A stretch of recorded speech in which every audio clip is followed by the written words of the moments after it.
और शास्त्र तो ऐसा कहता है संसार में हर वस्तु जो है वो वापस मिल जाएगी, लेकिन मानव का शरीर जो वो कभी वापस नहीं मिल सकता।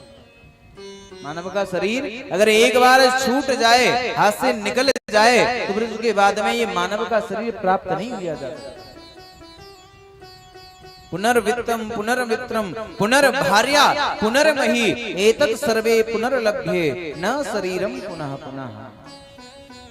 किसी का मित्र रूठ जाए, पुनर्मित्रम, किसी का मित्र रूठ जाए, किसी का फ्रेंड अगर गुस्सा हो जाए तो उसे मनाया जा सकता है। पुनर्मित्रम पुनर्वित्तम, किसी का वित्त, किसी की धन अगर हरण हो जाए तो उस धन को भी वापस लिया जा सकता है, वापस कमाया जा सकता है। पुनर्भार्या, किसी की पत्नी रूठ जाए, पत्नी को भी वापस मनाया जा सकता है। पुनर्मही, किसी की धरती चली जाए तो उस धरती को भी वापस लिया जा सकता है। एतत् सर्वे पुनर्लभ्ये न शरीरम पुनः पुनः। लेकिन मानव का शरीर अगर एक बार व्यक्ति के हाथ से निकल जाए तो इस मानव के शरीर को वापस मिलने में बड़ा संशय है। इस मानव के शरीर को वापस मिलने में बड़ा संशय है। क्योंकि अगर अच्छे कर्म किए, अगर इस शरीर का सदुपयोग किया है तो मानव का शरीर वापस मिल जाएगा। लेकिन अगर इस मानव के शरीर का अगर हम सदुपयोग नहीं कर पाए हैं तो मानव का शरीर वापस नहीं मिल सकता। क्योंकि भगवान जब इस जीव के ऊपर भटकते हुए देखते हैं तब जाकर के एक बार दया करते हैं। क्योंकि मानव का ये जो जीव है, ये जीव भगवान का ही अंश है। गीता में भगवान खुद कहते हैं ममैवांशो जीव लोके जीव भूता सनातन। बोले जो जीव है वो मेरा ही अंश है। और जब जिस जीव को 84 लाख योनियों में भटकते हुए देखा तब जाकर के भगवान को दया आई, क्यों ना इसे एक अवसर दिया जाए, इस जीव को एक अवसर दिया जाए कि जाकर के अपना जीवन सुधार सके, अपनी मुक्ति कर ले। तो भगवान ने दे दिया उसे मानव का शरीर। और जब मानव का शरीर दिया और लेकर के हम जब धरती पर आने लगे ना, तो धरती पर आने लगे तो भगवान ने कह दिया, बोले देखो भैया लेकर के तो जा रहे हो, शरीर लेकर के तो जा रहे हो, लेकिन इसका समय समय पर इसका जो ब्याज है ना वो मुझे वापस करते रहना, इसका ब्याज वापस करते रहना।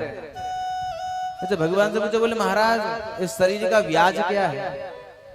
बोले सबसे पहला तो देखो इससे जाकर के भगवान का मेरा भजन करो, मेरी कथाओं को श्रवण करना, और अपने जीवन में मेरे 3.5 करोड़ बार अगर नामों का उच्चारण अगर आपने कर लिया, भगवान के राम नाम का अगर 3.5 करोड़ बार अगर शरीर से उच्चारण कर लिया तो भगवान का जो ब्याज है वो चुक जाता है।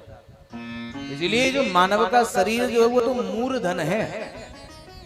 और दुनिया में महाराज हर व्यक्ति को मूर से ज्यादा ब्याज प्यारी होती है ना? मूर से ज्यादा ब्याज प्यारी होती है। किसी से अगर उधार लेकर के आए तो क्या कहेगा, बोले भैया मूर तो बाद में आती रहेगी लेकिन ब्याज समय पर देते रहना। इसीलिए भगवान भी कहते, बोले महाराज शरीर लेकर के जा रहे हो कोई बात नहीं, शरीर को तो मैं वापस ले लूंगा, लेकिन इसका जो ब्याज है ना वो ब्याज समय समय पर हमको वापस करते रहना।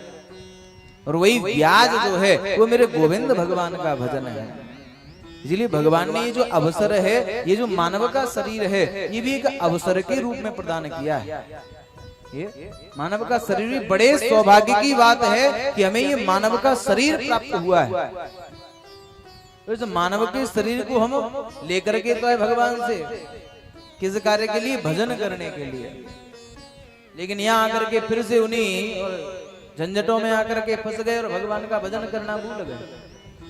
यहाँ पर ला करके हमने अपने शरीर को और अनेक कार्यों में ले जाकर के फंसा दिया, लेकिन भगवान के भजन में, भगवान के कार्य में नहीं लगाया।